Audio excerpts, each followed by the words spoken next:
Let's talk about why I believe using a RedDot Optic like this one is superior and will make you a better shooter, or anyone a better shooter, than using traditional irons like these. Recently I picked up this Walther PDP SD Pro Compact. I absolutely love it. I even like the irons that come with it. And Walther ships out a free optics plate with your gun, but it takes a couple of weeks to come. So in the meantime, I've been using this with the irons, and I've realized that a dot is just that much more superior to irons for the following reasons. So number one is going to be actual target acquisition, and then the cognitive load that takes place on your brain when actually acquiring that target and making sure your sights are on. So to start off with irons, what you have to do is refocus. So focusing your eyes. Here now we're focusing on the target in the back, and we're going to go ahead, draw our gun, and realize my front sight is blurry. I need to be focusing on that front sight to actually get proper height and light adjustment and making sure that my front iron is even between my rears. So when pulling out my gun, I have to refocus my eyes on that front iron, get my gun back on target, and then finding the front iron, of course, if need be, and then making sure I get a smooth trigger press with equal height and light, right? Boom. Okay, target down, he's down, everything good. I have to refocus my eyes on the target, making sure that he's actually down now. Now, of course, changing focus is not that difficult for your human eyes. But when using a red dot, the best part is you don't have to do any of that. You just put the dot over the target, making sure you get a nice trigger press, and you're done. There is none of this extra math. There's nothing else needed. Boom, target down. I can see everything that's happening through the window. There's no more cognitive load happening on your brain from just refocusing your eyes on that front iron. Additionally, because of that front iron, you have to get equal height and light, not like a dot. Dot, you just affix over the target, get a smooth trigger press. There is no doing that with compared to irons, where you have to make sure that you're actually getting equal height and light between the front iron and the rears, and then making sure that it's not too much to the left, to the right, to the up, to the down. A dot, just over the target, affix it, making sure you have a full trigger press, pull the trigger. You may also realize that when you are affixing your sights over the target, you can't exactly see their lower half. You can't see what's happening through the gun, obviously, because the gun's in the way. Now, if you have two eyes open, that does make it much easier. You can actually see a little bit through the gun, but you can't see everything that's happening. Let's compare that to a red dot. So of course we're going to refocus onto the target again, and we're going to see basically a lot more. Of course you still can't see through the gun, but you can see everything happening through the window. The only downside is that you might get affixed to this window, and you still can't see everything that's happening right on the top, right on the bottom. Like you can't see this barcode right now.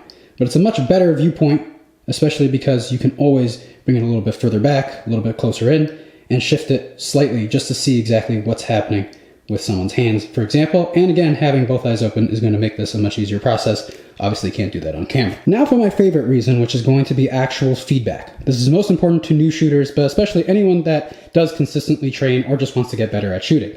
So what you're going to be doing is something called dry fire, right? So you're going to be lining up your sights on your target, making sure that everything stays consistent while pulling through the trigger.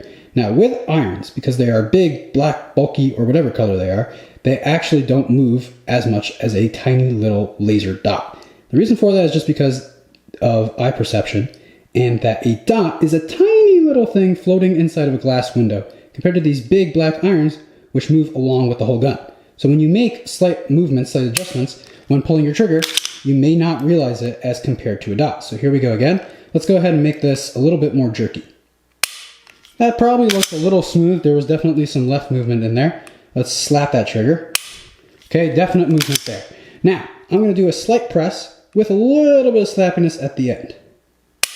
Okay, not horrible, not great, but very hard to pick up on that movement. Compare that to a dot. So this dot, and this gun arguably has a worse trigger than that Walther. So we're going to actually refocus on the target, and we can see our dot is nice and pristine. We can see all the tiny movements I'm making every time I breathe. Right? A lot more movement is happening on that dot compared to irons. So as I pull this trigger and try to do a smooth trigger press, I can still see that dip down ever so slightly as I'm pulling the trigger. You can just pick up these little tiny movements way more with a dot than you ever will with using irons. There's nothing you can do about that. It's just the size of your dot compared to the irons, how your gun moves, how you're seeing the dot floating in space compared to seeing an entire gun in front of you. There's nothing more you can do. It's just an eye perception thing. Now, of course, different MOA dots will make a difference. So this is a 2 MOA. If you're going up to a 6, it might look as if there's a lot less movement just because the dot is bigger. So that is something to keep in mind. but you can always raise and lower the brightness of your dot to get a larger dot or a smaller dot. That's just how it looks perception-wise. But of course the MOA is staying the same. If you're new here or you like either of these guns, go ahead and subscribe down below. Or if you shoot something else and you hate both of these, let me know why. There's a bonus utility to a RedDot Optic, which is giving you a bonus ledge to be able to rack your slide on. When you're actually racking this on something else, if you ever need to make a one-handed reload, whether off of your vest, off of a piece of furniture, off of your belt, an optic is way easier to do this with than irons. Your irons can slip off very easily. It's a very small connection point compared to this huge box where you can just easily rack this off of. And again, a quality dot will not break and be perfectly fine. Now don't get me wrong, I'm not knocking iron sights at all. They are still super useful. If you prefer them over using a dot, there's nothing wrong with that. But I hate the argument of someone saying, well, irons are 100% foolproof and will always be reliable. You never have to worry about batteries and things like that. Actually, I can tell you firsthand experience that irons are not always reliable just from guns being dropped and then the irons getting shifted, or something hitting them, you hitting your gun on something, and all of a sudden they're shifted a little bit to the left, to the right. They're not going to be perfectly on target anymore, which is the same thing that could be said for especially a super cheap dot. Of course, there's such a thing as falling out of zero. Now, that's more so a problem with cheap dots. Really, a good dot is not going to lose zero, and you're going to be able to keep that no matter how bad you bang it up, how badly you throw this thing on the floor. Most of the time, you won't have a problem with that, especially if you've mounted your dot on properly. But there is always a chance of that battery dying. So, firstly, I will recommend that you just make it a habit of changing out your battery once every year, if not every 6 months, just to be extra safe, especially if you're carrying in the winter, and batteries tend to die a little bit quicker through that, but it depends on the dot you're using, of course. But the best combination is going to be using backup irons. So you still have irons, you still have a dot. This dot happens to have built-in irons over here. It's a Romeo X Pro from Sig, which works very well on the Sig P320. Now, don't worry, of course, we've already pulled the trigger, but this thing is clear, so anyone that's scared of the P320, you'll be fine. So I think this is always the best combination. Why not? Have the best of both worlds. Here you can see my front sight. Let's go ahead and refocus on that.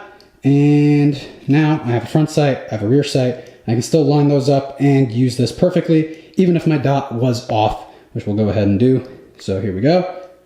And I can still see everything very clearly, equal height and light, and pull the trigger without any problems.